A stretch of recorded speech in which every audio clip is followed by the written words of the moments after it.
Hi. Can you? Yeah, wait, that's better. Hi. Okay, there Okay. you are. Can you hear me? Can you see me? I can see you, you're frozen, Okay. but I can still hear your Hi. voice. So just give it a minute. Yes. Okay. Hi. So you were saying it Yeah. hasn't been so bad this far. Yeah, my kids are 10 and 12, and so they've been on Zoom calls, for a lot of the mornings, which has been a good opportunity for me to get some work done. And, we're both blessed, my husband and I, to be able to work from home and be able to get out, for walks and everything. So it hasn't been terrible, I have to admit. So what are some of your slaying like a mother tips that you've used to get through this time, if any?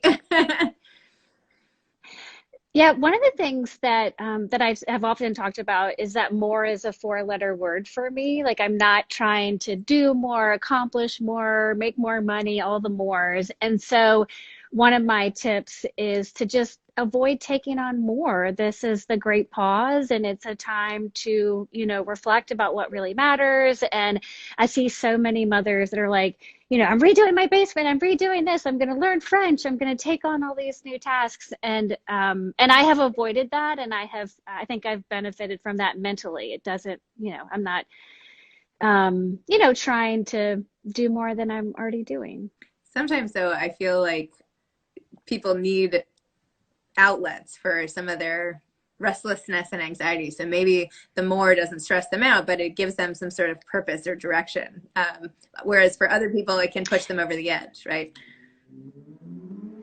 Yeah, I think it's the intention behind the more. So if the intention behind the more is you're anxious and uncomfortable, being still and you want to exercise more or take on more, that's okay. But if you're taking on more because you feel like you have to do more or be more in order to be loved or accepted, then that's a negative intention to start that activity with. Yes. Well, that makes sense. um,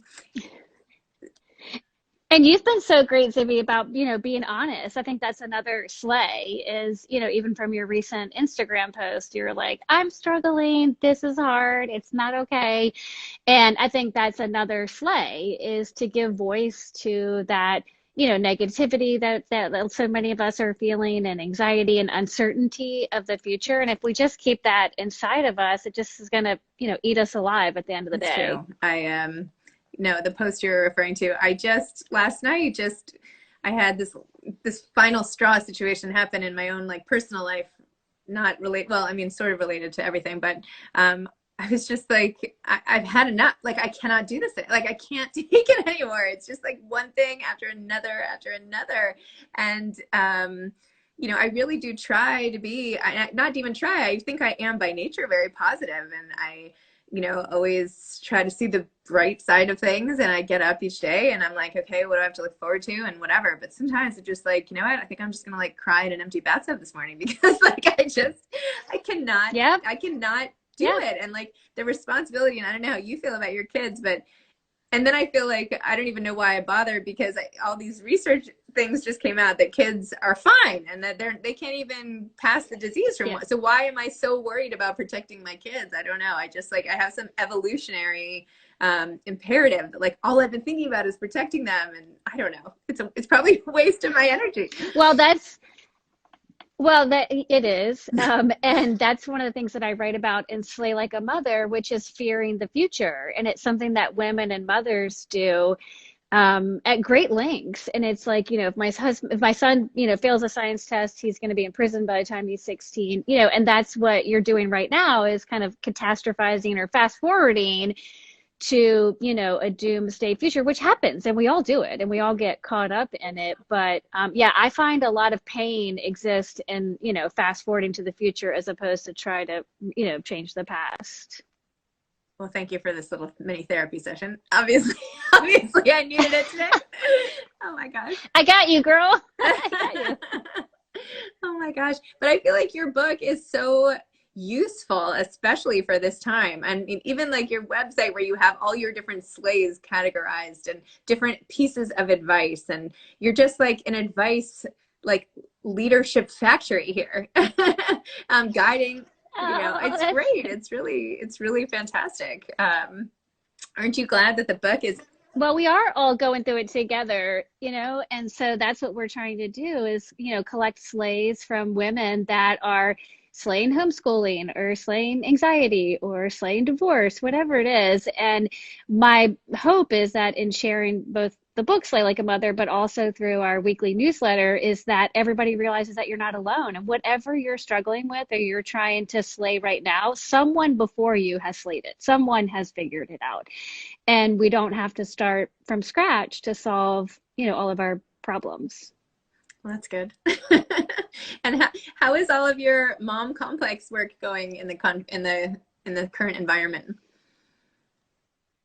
It's great. We've had a steady flow of business, and we're helping some of the biggest companies in the world create better products and services for mothers. So now we've been doing a lot of research with mothers all around the world to see how is this time changing them, and how is shopping going to change in the future, and how are our buying behaviors and priorities going to change. So it's an exciting time for the mom complex to really help companies figure out what this new abnormal is going to be for everybody. So it's great to have the success of the book and a lot of great stories to, feel that we're not alone. I feel like your stats from your job part of life would be so interesting for like the average mom like me to hear, like what is everybody else going through? What does everybody else think?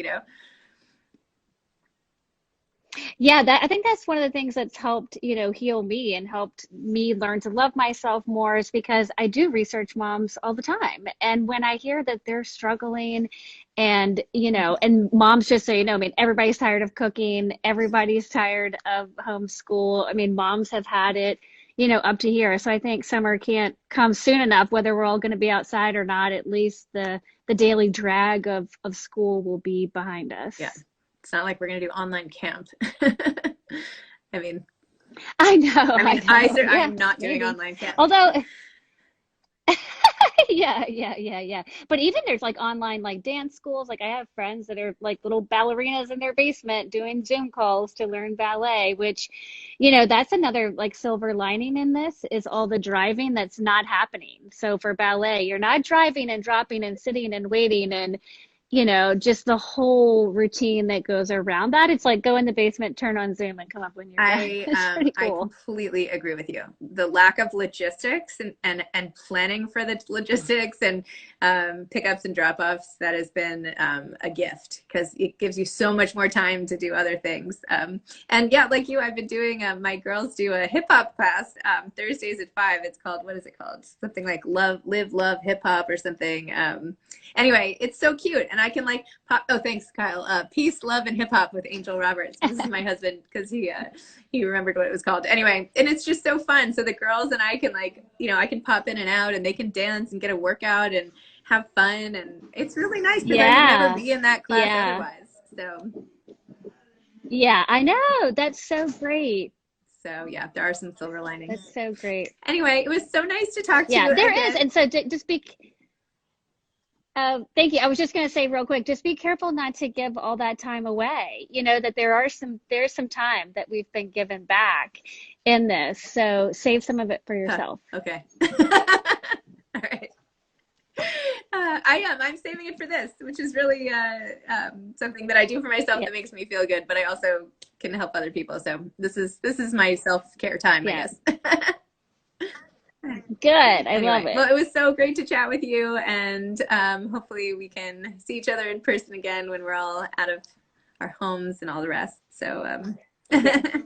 Amen. all right. Thank you. Thanks for Okay, having me. thanks. Bye-bye.